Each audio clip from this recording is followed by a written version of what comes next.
You're live.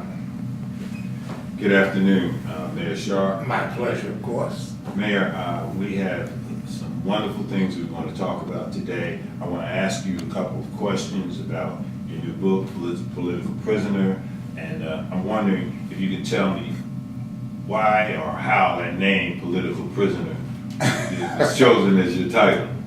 I think when you've been in office 36 years, you retire, and then you're rewarded by having a wrongful conviction. I'm lucky that I was able to sit down and write about my experience. So we won't have others who are wrongfully committed. And in America, we have thousands of people who are indicted, convicted, sent to a federal or state prison for a crime they did not commit. And I want to make sure others who read my book, maybe they will be able to take steps so this wrongful conviction, an overzealous prosecutor, will not happen to them. That's great. I'm sure that we can talk a lot more about that. I know that there's a particular chapter in your book that I know that a lot of folks would be really interested in the view of what's now being called the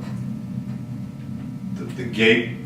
Bridgegate. Bridgegate, thank you. Bridgegate, and behind that indictment it's actually a press indictment. It hasn't gone legally to be indictment, but I realize there's a number of subpoenas that are out and so forth and so on. But someone told me that you had more in your book about Christie than anyone else that he knew. Well, it's no secret in my book that then U.S. Attorney Christopher, now Governor Christopher, my governor in fact, used me to become governor. He wanted to win the conservative GOP votes. Now, how did he do it? Nixon used Willie Horton. Governor Whitman went around and patted down an African American with white gloves on, a white outfit, with all the cameras rolling, to show that they're going to be tough on African American. Right. So, U.S. Prosecutor Christie accused me of providing a steeply discounted price for a close personal friend. In plain English, Sharpe James provided a lower price for a girlfriend. Well, in a court of law, the evidence proved them wrong. The Faulkner law proved them wrong. Mayors do not set the price for land. The evidence, every resolution in the city of Newark showed that the person paid the same price as everyone else. Every witness testified Sharpe James did not set the price, did not help her. Judge William J. Martini, one of our distinguished federal prosecutors, stated unequivocally, there's no evidence whatsoever that Sharpe James provided a lower price for Miss Riley to purchase these properties. I should have been a free man.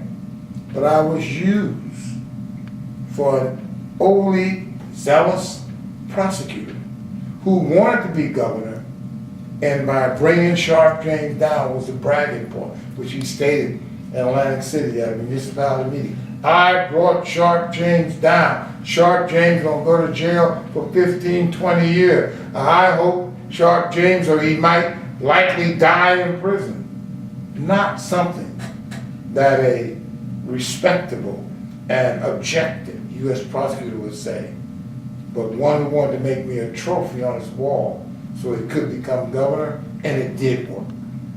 U.S. prosecutor Christopher Christie became governor on bragging about my conviction, which was a wrongful conviction, and I should be a free man. By the way, the Supreme Court stated clearly in 210, there is no such crime as honest service crime unless accompanied with taking a kickback and embezzlement, which was lacking in my trial. I should be a free man, like so many others.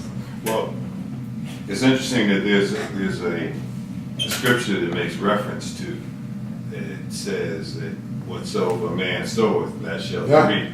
So perhaps this. And I'm glad you mentioned that, because while Governor Christie abused my family, hardships and all, and while we have suffered severely, I don't wish the same on him. I wish justice to be rendered. I wish my conviction to be reversed. I wish my conviction to be expunged. And we will address that later based on the ruling of the appellate court and others. But I don't wish the same fate for Governor Christie of the bad things he did to me and how he ruined my family. I found Christ in prison, and I can't act the same way. That was a major bombshell there. Would you hold a book up, Mayor? Yeah, let me just pause this for a second.